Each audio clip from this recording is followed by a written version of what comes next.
I'm staring at my own funeral on my sister's iPad while I'm locked in a basement, recovering from a C-section I don't even remember having. My husband is upstairs kissing my twin sister, calling her by my name, and handing her a baby that has my eyes but her DNA. They didn't just steal my husband and my home. They stole my very identity while I was too drugged to scream. How did she convince the world I died in childbirth? And what is hidden in that baby's medical records that has the FBI at our front door? If you think you've seen betrayal, you have no idea how deep this blood bond breaks. Before we go to the full story, please tell me from where you are watching in the comments, like this video, and subscribe for more stories you won't believe are true. You need to see how I got out, and how I made them regret the day they thought I was dead. At 42, I finally had it all. A thriving interior design firm, a brownstone in Harlem that smelled of expensive candles, and a miracle pregnancy that doctors said would never happen.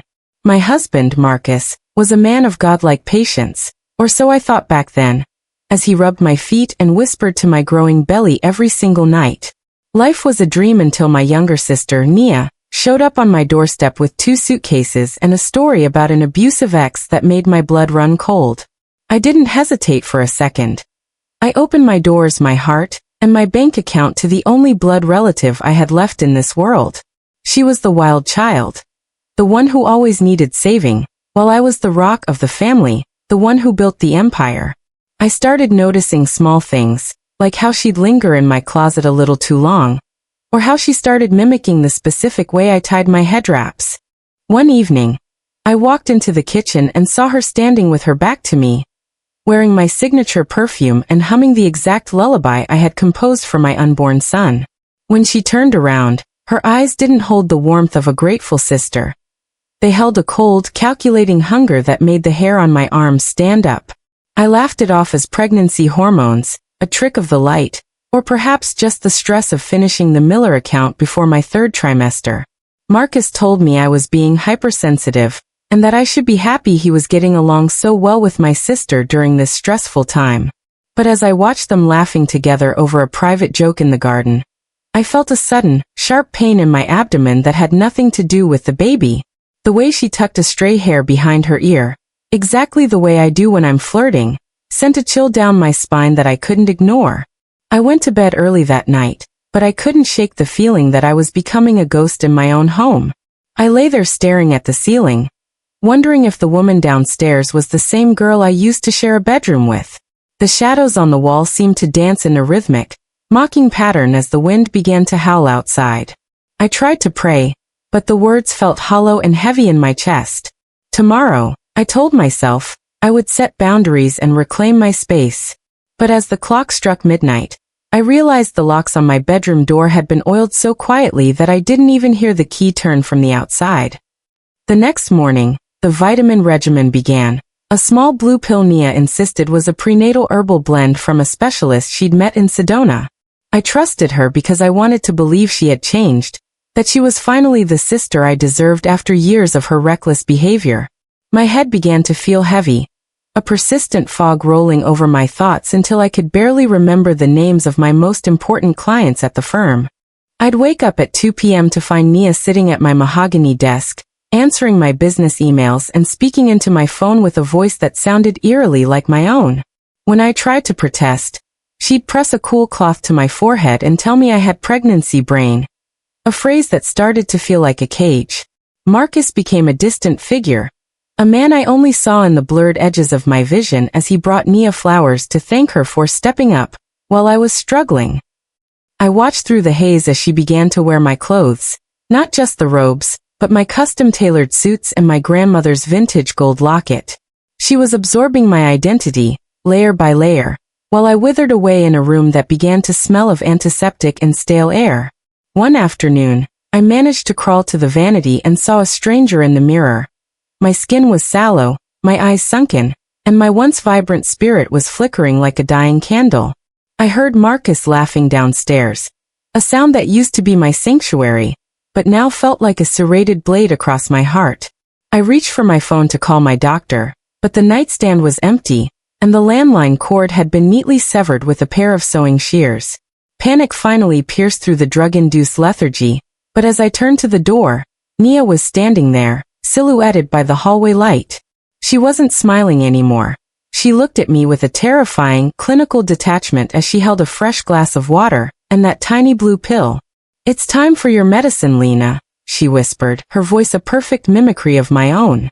Days bled into weeks, and the world outside my bedroom door became a fading memory, a dream of a life I wasn't sure I ever actually lived. I was trapped in a cycle of sleep and confusion, my only contact with the outside world being the two people who were supposed to love me most. I noticed that Nia had started attending my doctor appointments in my place, claiming I was too ill to travel, using my ID and my insurance. The betrayal was a slow-acting poison, more potent than the pills she forced down my throat during my moments of weakness. I tried to scream one evening when Marcus came in to kiss my forehead, but my tongue felt like lead, and only a soft whimper escaped my lips. He looked at me with pity, but also with a strange kind of resentment, as if my illness was an inconvenience to the perfect life Nia was building. "Nia says you're getting worse, honey," he sighed, checking his watch, the Rolex I had bought him for our 5th anniversary. "She's going to handle the Miller presentation tomorrow. We can't afford to lose the contract just because you're like this." He didn't even look me in the eye when he said it, his gaze drifting toward the door where Nia stood waiting, dressed in my favorite power suit. I realized then that they weren't just waiting for me to get better. They were waiting for me to disappear entirely, so they could have the empire. I started spitting the pills into the potted plant beside my bed when they weren't looking, praying the toxicity wouldn't kill the greenery before I could regain my strength. The fog began to lift, slowly, revealing a reality that was far more terrifying than the hallucinations I'd been having for the past month. I found a shredded document in the trash can next to my bed. It was a power of attorney form with my signature forged in a hand so perfect it made my stomach churn. My sister wasn't just staying in my guest room. She was legally becoming me, and the legal walls were closing in faster than I could breathe. By the time I reached my 8th month, I had regained enough clarity to realize that the plant beside my bed had completely shriveled and turned black. The herbal blend was something far more sinister, and I knew I had to escape before the baby arrived, or I would never see the light of day again. Every night, while Marcus and Nia shared wine and listened to jazz downstairs, I worked on the hinges of the locked door, my fingers bleeding. I could hear them discussing the transition, a word that sent cold jolts of electricity through my spine as I realized they were talking about the birth. They weren't planning on me being a part of the baby's life. Nia was going to step into the role of the mother, and I was to be erased. I heard Nia laugh, a high-pitched, manic sound that echoed through the vents, as she talked about how the shareholders already prefer the new Lena. She had stolen my business, she had stolen my husband's loyalty, and now she was preparing to steal the very life growing inside of me. I worked through the pain, the file scraping against the metal in a rhythm that matched my racing heart, praying they wouldn't hear me over the music. One night, I finally felt the bolt give way, the door creaking open just an inch, revealing the dark hallway that had become my prison. I stepped out into the cold air, my bare feet silent on the hardwood floors, heading toward the stairs with the desperation of a woman possessed. I made it to the landing when I saw them, Marcus and Nia, huddled over a laptop, looking at offshore bank accounts and forging my final will. The sheer audacity of their greed gave me a surge of adrenaline. But as I turned to head for the front door, a sharp, agonizing contraction buckled my knees. I gasped, clutching the banister, and in that moment of silence, the two predators downstairs turned their heads in unison toward the sound. I expected them to run toward me with fake concern, but instead Marcus stood up and checked his watch with a cold, terrifying smile on his face. "Right on time," he whispered, as Nia pulled a medical bag from under the sofa. A bag that was filled with surgical tools and a portable heart monitor. I realized with a jolt of pure horror that they hadn't been waiting for a hospital birth. They had planned a home delivery, to ensure no records existed. But the real twist came when Nia spoke, her voice dropping the imitation of mine, and returning to her own raspy, jealous tone. "You always thought you were the special one, Lena, the one with the perfect DNA, but did you ever wonder why Mom left me everything in the hidden will?" My heart stopped as she pulled a yellowed piece of paper from her pocket. A document our mother had signed years ago, naming Nia as the sole heir to the family estate. I had spent my life thinking I was the provider, the one who built the wealth, but I had actually been living on an inheritance that was legally hers all along. She had let me build the business on her foundation just so she could take it all back once it was worth millions, using Marcus as her inside man. Marcus wasn't a victim of her charms. He had been her lover since before we were even married. A plant designed to keep me distracted. Everything I thought I owned, my home, my husband, my very name, was built on a lie that Nia had been cultivating for over 2 decades. As the next contraction hit, harder than the first, Nia stepped toward me with a syringe, her eyes gleaming with a lifetime of resentment. The best part, big sister, is that the baby isn't even yours. Did you really think those IVF treatments at the clinic I recommended were using your eggs? I fell to my knees, the world spinning as the realization hit me that I was a surrogate for my own sister's child in my own stolen life. The room became a blur of clinical coldness and the metallic scent of blood as they dragged me into the basement, a space they had converted into a makeshift delivery room. I was strapped to a table, my mind reeling from the revelation that my entire existence had been a carefully choreographed play directed by my sister. The pain of the contractions was nothing compared to the agony of knowing that the child I had bonded with for 8 months was genetically hers and Marcus's. They had used me as a human incubator, a vessel to carry their legacy while they drained my bank accounts and prepared to discard me like trash. Nia moved with a terrifying efficiency, prepping the instruments while Marcus held my head down, his eyes devoid of any of the warmth I had once mistaken for love. "It's better this way, Lena," he whispered in my ear, his breath smelling of the expensive bourbon I had bought him for Christmas. "You get to go to sleep, and we get to start the family we were always meant to have without your ego getting in the way." I wanted to scream, to fight, to tear their eyes out, but the drug Nia had injected into my thigh was already beginning to take hold. I felt my limbs grow heavy, my voice failing me as I watched the ceiling lights flicker, the shadows of my captors dancing like demons on the concrete walls. I was a prisoner in my own body, watching the theft of my motherhood and my life in real time, unable to lift a finger to stop the inevitable. As the final push approached, I saw Nia lean in close, her face a mask of triumph as she prepared to take the one thing I had left.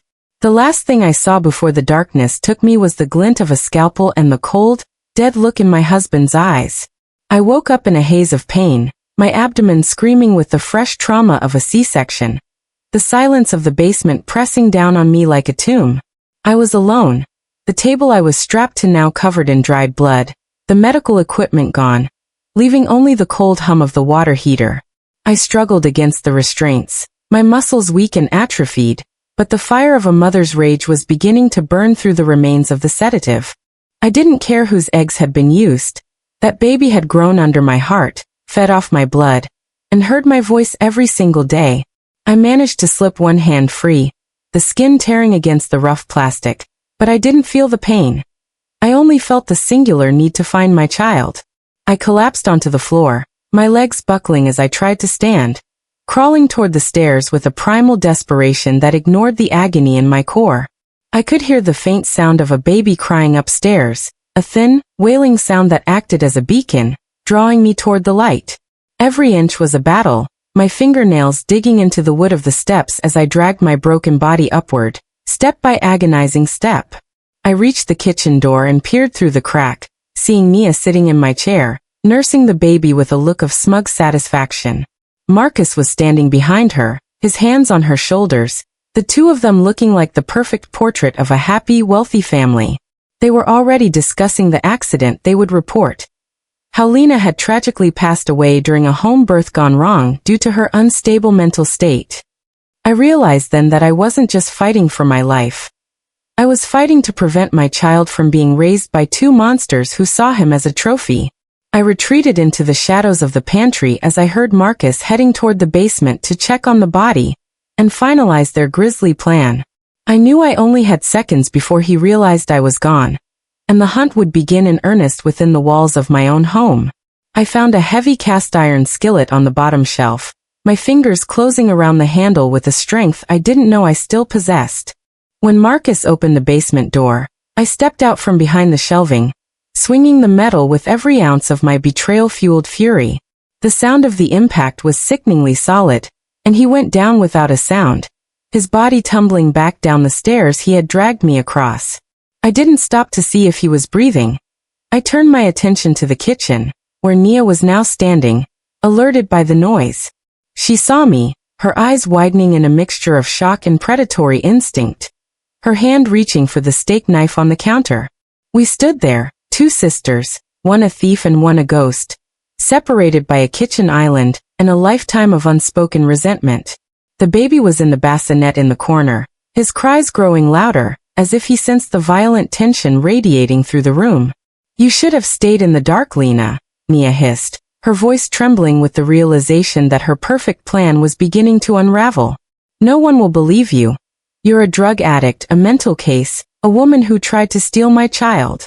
She lunged at me, the knife gleaming in the moonlight, and I knew that only one of us would be leaving this house alive tonight. The struggle was a blur of teeth, nails, and the desperate gasps of two women fighting for the same stolen life. Nia was younger and stronger, but I was fueled by a righteous fire that made me move like a woman half my age and twice my size. We crashed into the dining room table, the fine china I had collected over a decade shattering around us like the remnants of my reputation. I felt the bite of the knife across my shoulder, a hot streak of pain that only served to sharpen my focus as I grabbed her wrist. I slammed her hand against the edge of the mahogany table, the same table where she had sat and plotted my demise, until the knife clattered to the floor. We fell to the ground, rolling through the glass shards, our breath coming in ragged bursts as we clawed at each other's faces. I managed to get on top of her, my hands finding her throat, the same throat that had used my voice to lie to my friends and my colleagues.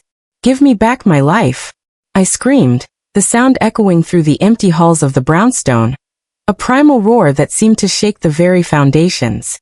She looked up at me, and for a second, I saw the little girl who used to cry when she scraped her knee.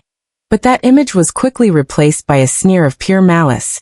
She spat in my face, a final act of defiance, before reaching into her pocket and pulling out a small remote control. "If I can't have this life, Lena, then no one can," she whispered, her thumb hovering over a bright red button that I didn't recognize. I realized with a jolt of horror that the basement wasn't just a delivery room. It was rigged with something far more permanent. As I lunged for the remote, Nia pressed the button, but instead of an explosion, a series of hidden monitors embedded in the walls flickered to life. I froze, staring at the screens, which showed a live feed of every room in the house, but there was something else, a ticker tape of stock prices and bank transfers. The second major betrayal hit me like a physical blow. Nia wasn't just stealing my money. She was a high-level operative for a rival firm I had been trying to outbid for years. My husband, Marcus, wasn't just her lover. He was the CEO of that firm, and this entire marriage had been a corporate espionage mission from day one. They hadn't just wanted my house or my baby. They wanted the proprietary design codes for the national infrastructure project I had been working on. The baby wasn't even a child to them. He was a biological key, his DNA required to unlock a biometric safe deposit box left by our grandfather. I looked at the screen and saw my own signature being used to authorize the transfer of the nation's most sensitive architectural secrets to a foreign power. My sister had turned my womb into a laboratory, and my home into a command center for a crime that bordered on high treason. I looked at the bassinet, and then back at the screens, realizing that my miracle pregnancy was the final piece of a puzzle designed to dismantle my country's security. Nia began to laugh, a cold, mechanical sound that chilled me to the bone as she realized I finally understood the scale of her ambition. "You were always so small-minded, Lena, worrying about family, while I was playing for the world," she mocked, the remote still clutched in her hand. But the laughter died in her throat when the front door was kicked in, and the sound of heavy tactical boots flooded the foyer. I thought it was the police, but the men who entered were wearing tactical gear with no markings, their faces hidden behind matte black visors. They didn't move toward Nia or the baby. They moved toward the monitors, their eyes fixed on the data streams that were currently emptying my accounts. I realized then that Nia had double-crossed her own partners, and the people who had funded this entire charade were here to collect their debt. The rival firm Marcus supposedly led was just a front for a shadow syndicate that didn't take kindly to being robbed by a rogue operative. Nia's face went pale, the bravado vanishing as she realized she was no longer the hunter, but the prey in a game much larger than her. The lead operative turned his weapon toward us, his voice distorted by a comms unit as he demanded the encryption key Nia had hidden. "The girl or the data, Nia? You know how this ends," he growled, the red dot of a laser sight dancing across her forehead. I saw my chance and crawled toward the bassinet, shielding the baby with my body as the room descended into a standoff of silent, lethal tension. My sister looked at me, and for the first time in my life, I saw genuine, unadulterated terror in her eyes as she realized she had no cards left to play. She looked at the remote in her hand, then at the baby, and I saw a flicker of something. Was it regret, or just the desperation of a cornered animal? Before she could speak, the window shattered, and a flashbang grenade blinded us all in a roar of white light and deafening sound. In the chaos of the smoke and the ringing in my ears, I felt a pair of hands grab my shoulders and pull me toward the kitchen's hidden service entrance. I fought back, thinking it was one of the operatives, until I heard a familiar voice whisper my childhood nickname. "Lily, stay down if you want to live." It was Mrs. Gable, the elderly woman from across the street who I had always thought was just a nosy neighbor with too many cats. She was holding a suppressed pistol with the practiced ease of a professional, her eyes sharp and focused as she scanned the room. "The agency has been watching your sister for 3 years, Lena. We just didn't think she'd go this far with the biological key protocol," she said, ushering me into the alleyway. I was clutching the baby, who was miraculously silent, his wide eyes staring at the carnage unfolding inside the home I had loved. Behind us, the brownstone erupted in a series of muffled thuds, and the sound of glass breaking as the two factions tore the place apart looking for the data. I realized that my entire life, my neighbors, my husband, my sister, had been a theater of shadows, and I was the only person who didn't know the script. Mrs. Gable pushed me into the back of a nondescript black SUV, the tires screeching as we sped away from the only life I had ever known. I looked back and saw the silhouette of Nia at the upstairs window, her hand pressed against the glass as the first floor of the house began to glow with the orange light of a growing fire. I didn't feel pity. I only felt a cold, hard resolve to survive and make sure they all paid for what they had done to me and this innocent child. We arrived at a safe house in the Catskills, a fortified cabin tucked away in the woods where the air smelled of pine, and the silence was absolute. Mrs. Gable, or Agent Sarah as she was now known, sat me down and explained the truth. The baby was indeed genetically related to Nia and Marcus, but he was something else too. He had been genetically modified in utero with a synthetic sequence that acted as a living ledger for the syndicate's entire financial network. My sister hadn't just stolen my life. She had used my body to grow the ultimate tool for global financial dominance. I looked at the baby, sleeping peacefully in a makeshift crib, and felt a wave of protective fury that nearly brought me to my knees. He wasn't a ledger or a key. He was a boy who deserved a mother who wouldn't use him as a pawn in a game of treason. Sarah told me that the only way to protect him was to disappear, to take a new identity and leave behind everything I had built over the last 40 years. But I wasn't ready to disappear. I wanted my name back, and I wanted to see my sister and Marcus rot for what they had put me through. I spent the next 3 days training with Sarah, learning how to track digital footprints and how to use the very codes Nia had stolen to trace her movements. I was no longer the rock of the family or the successful interior designer. I was a woman with nothing left to lose and a son to fight for. I discovered that Nia and Marcus had escaped the fire, and were currently in a private villa in the Hamptons, preparing to sell the key to the highest bidder. I packed a bag with the gear Sarah provided, my eyes fixed on the map, ready to walk into the lion's den and take back my legacy. The Hamptons villa was a fortress of glass and steel, guarded by private security that patrolled the perimeter with the precision of a small army. I moved through the shadows of the dunes, my heart beating in a steady, lethal rhythm as I bypassed the thermal sensors using the bypass Sarah had taught me. I saw Marcus on the terrace, sipping wine and laughing as if he hadn't just tried to murder his wife and steal her future. The sight of his smug, handsome face made my blood boil, but I forced myself to stay calm, to wait for the perfect moment to strike. I slipped through a side door and found the nursery, expecting to see Nia, but instead, I found a room filled with server racks and cooling fans. My sister wasn't mothering anything.